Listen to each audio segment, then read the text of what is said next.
আন্তর্জাতিক খতমে নবুয়তের আজ ঐতিহাসিক বাংলাদেশের এই বিশাল বড় জনসমুদ্রের বিজ্ঞ ওলামায়ে কেরাম, দেশ বিদেশের অসংখ্য মুফাক্কির ইসলাম, দেশের থেকে আগত সর্বস্তরের নবী প্রেমিক মুসলমান ভাইরা, কথা দুই একটা পরিষ্কার, আমরা কাদিয়ানীকে কাফের ফতোয়া দেওয়া লাগবে না।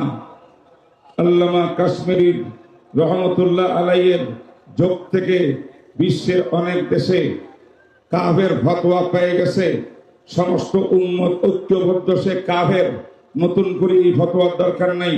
দরকার একটাই আছে, রাষ্ট্রীয়ভাবে তাদেরকে কাফের ঘোষণা দিতেই হবে, দিতেই হবে, দিতেই হবে। বন্ধুরা আমার, এর জন্য বাংলাদেশের কথা একটাই, আল্লাহ পাকের তাওহীদের মধ্যে যেমন কোনো শিরিক নাই, শরীক নাই, মুহাম্মদ রাসূলের খতমে নবুয়তের মধ্যে কেউ শরীক হইতে পারে না। যে ব্যক্তি রাসূলের পরে নবুয়তের দাবি করব, কাফের, ওয়াজিবুল কাতল। যদি সরকারের মধ্যে উলামায়ে কেরাম যায়, শরিয়ত বিধান হয়, সেই ব্যক্তি ওয়াজিবুল কাতল হয়ে যাবে। বন্ধুরা আমার, এখন আমরা ওবায়দুল হক খতিব রহমতুল্লাহ আলাইহি ওনার চোখের পানি দেখেছি, আল্লামা আহমদ শফি রহমতুল্লাহ আলাইহির মেহনত আমরা দেখেছি। এইভাবে মুরব্বীরা এই গোলামত কাদিয়ানীর বেঈমানদেরকে বাংলাদেশে অমুসলিম ঘোষণা দেওয়ার জন্য অনেক আন্দোলন শ্রম দিয়েছেন। আর ব্রাহ্মণবাড়িয়া সহ বিভিন্ন দেশে যুবক হাফেজ আলেমরা বুকের তাজা রক্ত দিয়েছেন। আজকে আমরা শেষ কথা বলতে চাই, এই সম্মেলন থেকে আর আমরা রক্ত দিতে চাই না। যদি বর্তমান সরকার, আগামী আলোক সরকার রক্ত ছাড়া আজকের সমাবেশের প্রতি শ্রদ্ধা দেখায় আগামীতে কাদিয়ানী বেঈমানদেরকে অমুসলিম ঘোষণা দিয়ে দেয়, ভালো কথা। যদি না দেয়, ইয়ামামার জিহাদে 1200 সাহাবায়ে কেরাম রক্ত দিয়েছেন, প্রয়োজনে 12 লক্ষ যুবক বাংলাদেশে রক্ত দেবে ইনশাআল্লাহ। রাজি আছে কিনা বলেন? আল্লাহ তৌফিক দান করুক।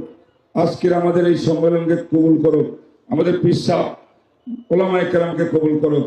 সর্বশেষ আমার একটা ঘোষণা, আমার ওস্তাদ, কোটি কোটি মানুষের রাহবার জাস্টিস আল্লামা তাকি উসমানী, যিনি তামাম বিশ্বের ভিতরে প্রভাবশালী ব্যক্তিত্বের মধ্যে 2 নম্বরে আছেন বিশ্বে, উনি আসতে পারেন নাই। দাওয়াত দিয়েছিলেন আমাদের ওলামায়ে কেরাম, দায়িত্বশীল লাগিয়ে হযরতের সাহেবজাদা ডাক্তার ইমরান আশরাফ উসমানী, যিনি দারুল উলুম করাচির নায়েবে সদর, নায়েবে মুতামিমে সানি, জুবাইর আহমদ উসমানী, নায়েবে মুতামিমে আউয়াল, ওনাকে পাঠাইছেন।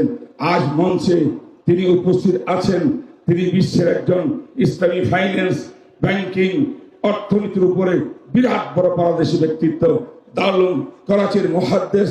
তিনি ইনশাআল্লাহ বয়ান করবেন, এখন বক্তব্য দিবেন আল্লামা তাকি উসমানী সাহেবের পক্ষ থেকে। তিনি হলেন ডাক্তার আল্লামা ইমরান আশরাফ উসমানী।